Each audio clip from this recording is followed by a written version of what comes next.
56 დღე გავიდა მას შემდეგ, რაც ირაკლი კობახიძემ განაცხადა, რომ საქართველო აჩერებს ევროკავშირთან მოლაპარაკებების გახსნის საკითხს 2028 წლამდე, რასაც მოჰყვა ფართომასშტაბიანი პროტესტი და მას შემდეგ არ წყდება ეს პროტესტი, როგორც საქართველოს დედაქალაქში, ასევე საქართველოს სხვა ქალაქებში.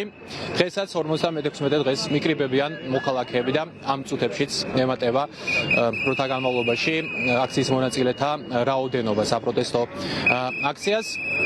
ბოლო დღეების განმავლობაში, მას შემდეგ, რაც ქართულმა ოცნებამ საქართველოს პარლამენტში მიიღო ცვლილებები ადმინისტრაციულ სამართალდარღვევათა კოდექსში და გაამკაცრა ჯარიმები გზის გადაკეტვის გამო, ამის შემდეგ მოქალაქეები ჯერ იკრიბებიან საქართველოს პარლამენტთან მიმდებარე ტერიტორიაზე, მოედანზე და შემდეგ უკვე როცა საკმარისი რაოდენობა იკრიბება აქციის მონაწილეთა, ისინი უკვე ამის შემდეგ კეტავენ რუსთაველის გამზირს. ბოლო 56 დღის განმავლობაში ფაქტობრივად არ ყოფილა არც ერთი დღე, როცა არ გადაკეტილა რუსთაველის გამზირი. 56-ვე დღეს მოქალაქეები მოდიან აქ რუსთაველის გამზირზე და აპროტესტებენ ქართული ოცნების პოლიტიკას, უსვლელი მოთხოვნებით, რომ ჩატარდეს საქართველოში ხელახალი საპარლამენტო არჩევნები, ცესკოს ახალი ადმინისტრაციის პირობებში და გათავისუფლდნენ ის პირები, რომლებიც დააკავეს აქციის დროს. პროტესტი უნდა იყოს მუდმივი და მე პირადად როგორც ერთი მოქალაქე ვამბობ, რომ სანამ დაპატიმრებული ადამიანები არ განთავისუფლებიან, მარტოც რო დავრჩე ამ გამზირზე აუცილებლად გამოვალ და გავაპროტესტებ. ისინი არიან უკანონო პატიმრები, დატყვევებული და ნაწამები ადამიანები და ნამდვილად არ შემიძლია რომ სახში თბილად ვიჯდე, როცა ისინი რეჟიმის მსხვერპლი არიან ამ დროს. აუცილებელი არის პროტესტის გაგრძელება, რაც ხედავთ რომ ყოველდღიურად არის და აუცილებლად მოუწევს ქართულ ოცნებას უკან დახევა.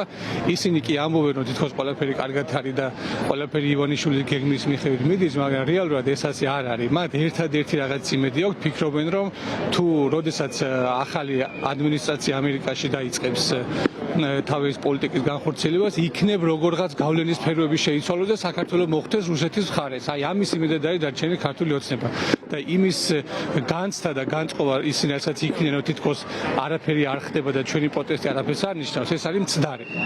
ჩვენი გზის გადაკეტა, ეს უბრალოდ ეს ჩვენი გამოხატულება ხალხის, მე ვფიქრობ, რომ ამათ არ აინტერესებთ, საერთოდ არ აინტერესებთ და სულ არ ადარდებს. გადაკეტა არ გადაკეტავთ, ისინი თავისას აკეთებენ.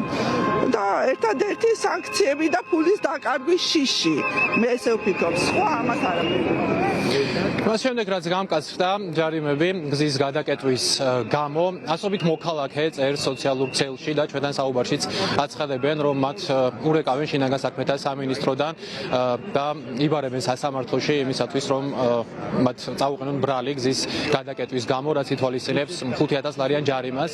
მოქალაქეები ამბობენ, რომ ეს ყველაფერი ატარებს რეპრესიულ ხასიათს და ამით ქართული ოცნება ცდილობს, რომ დააშინოს მოსახლეობამ, თუმცა როგორც თავად აქციის მონაწილეები აცხადებენ, მათ არ ეშინიათ და ისინი გააგრძელებენ პროტესტის გამოხატვას.